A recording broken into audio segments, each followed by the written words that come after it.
Okay, hey everybody.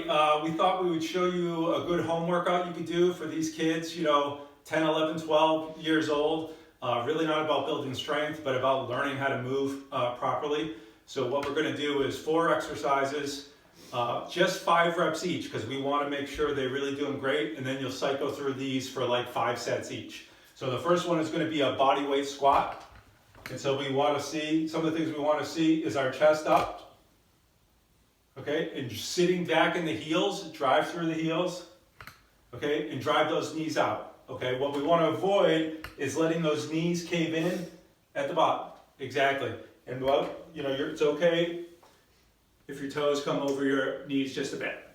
So we do 5 of those. Then we'll go right down into the push-up position. And if you can't do a good push-up, and a lot of kids this age can't yet, what we're going to do is called a negative push-up. So Jack's going to lower himself as slowly as he can to the bottom, and then he's just going to get back up to the top any way he can, and repeat that for 5 reps. Okay, if you can push up, push up. Next thing we're going to do is called a hinge. So this is like a precursor to the deadlift. So you're here, Jack, turn to the side here. So we're going to find a wall, which we'll show in a second, but he's going to get a few inches away from the wall, and he's going to practice with about his feet right underneath his hips, and he's going to practice sending his butt backwards until he touches that wall, and then squeeze up with his glutes and his hamstrings. So first from the side, show him a little knee bend, keep this back nice and straight, feel a stretch in here, then stand up, squeeze up. So now come over to the wall, so he's a little bit behind the wall, step out a little bit, Jack.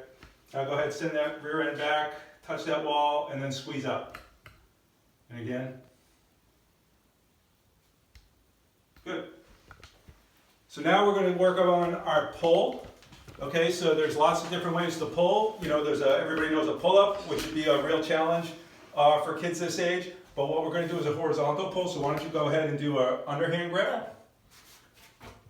And what he's going to do is get underneath. And again, in this case, we've got a nice squat rack. If you needed to, at home, you could find, this is like a broom handle. You could put this between 2 kitchen chairs and do the same thing. Okay, so he's going to get underneath, put his feet out as far as he can, and then go ahead and pull that up to the middle of his chest for 5 reps. So again, we want to keep the reps, low quantity per set. So we want them to concentrate on really good movement. So he's going to do just 5, okay, and then he's going to move on to the next exercise. And again, cycle through each one of these about 5 times, and it's really going to help cement that good foundational movement.